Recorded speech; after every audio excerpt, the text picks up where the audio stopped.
You know the names: Magic, Bird, Jordan, the icons of the 80s, the rivalries, the rings, the documentaries.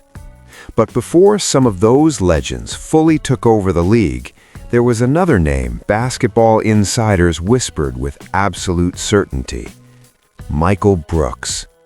Not a role player, not a hype story, a dominant force.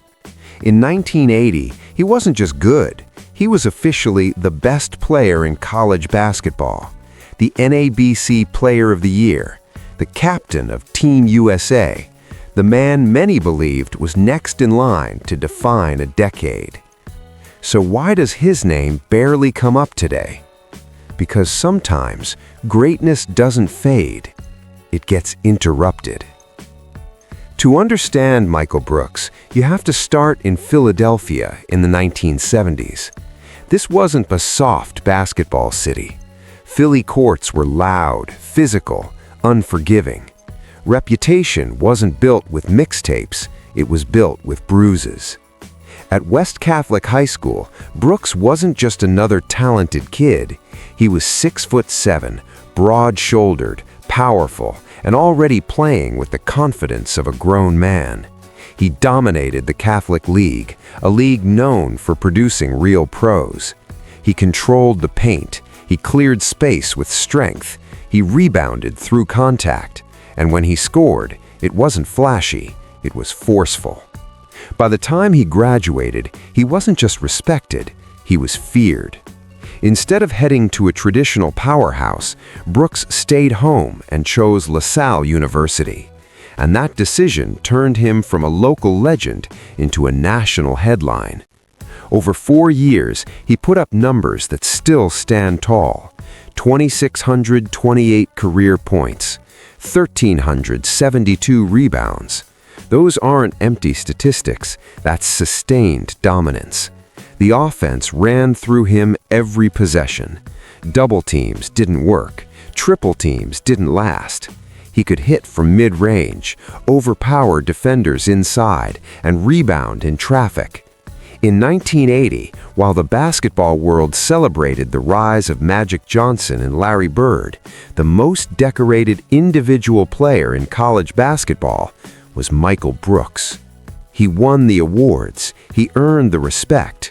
Coaches trusted him enough to name him captain of the United States Olympic team for the 1980 Moscow Games, ahead of future Hall of Fame names. That's not hype, that's documented trust. And then politics stepped in. When the United States announced the boycott of the 1980 Moscow Olympics, the decision made headlines for global reasons. But for athletes like Brooks, it was deeply personal. Years of preparation, a guaranteed global stage, gone. He didn't lose a medal on the court. He never got the chance to compete for it. Still, the NBA draft was approaching. The College Player of the Year, Olympic captain, productive, experienced, strong. Logic said top pick. Instead, questions started. Was he a true power forward? Was he quick enough for small forward? In the rigid position definitions of the early 80s, being versatile could become a liability. He slipped to 9th overall. The team that selected him? The San Diego Clippers.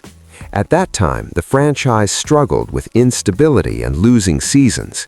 It wasn't the Celtics, it wasn't the Lakers, it wasn't a contender. It was an organization trying to find direction. Brooks entered the league with something to prove, and early on, he did just that. He averaged solid numbers, nearly 15 points per game, strong rebounding, physical play. He showed he could compete against established veterans. He wasn't overwhelmed, he wasn't passive. By the 1983-84 season, he was settling into his role, confident, productive, durable. Then came February 4th, 1984. A routine play, a rebound, a landing, and his right knee gave out. In today's NBA, ACL injuries are serious but manageable. Modern surgery, advanced rehab, and sports science, players often return at full strength. In 1984, that wasn't the case. The surgery was invasive, the rehabilitation was uncertain, the prognosis was blunt. This could end your career. He missed the remainder of that season, then another, then another. 2.5 years lost to rehabilitation. Not rest, not recovery at today's standards. Grinding, painful attempts to regain trust in a reconstructed knee. Most players in that era didn't come back from that injury the same. Brooks did. He signed with the Indiana Pacers and later the Denver Nuggets, but the explosiveness that once defined him was reduced.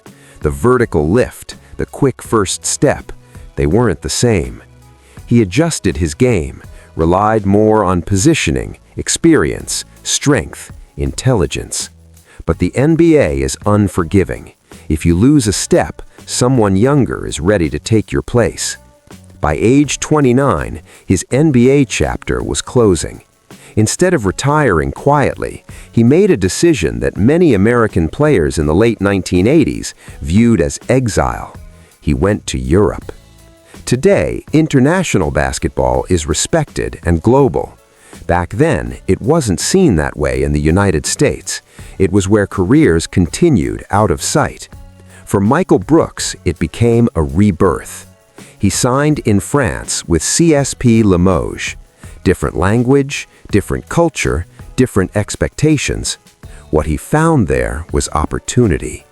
Without relying on explosive athleticism, he used strength and skill.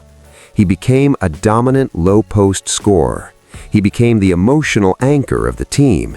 He adapted fully to the European style, physical, tactical, disciplined.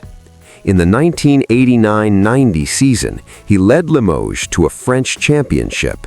He wasn't a former NBA player collecting checks. He was the centerpiece. He earned MVP honors.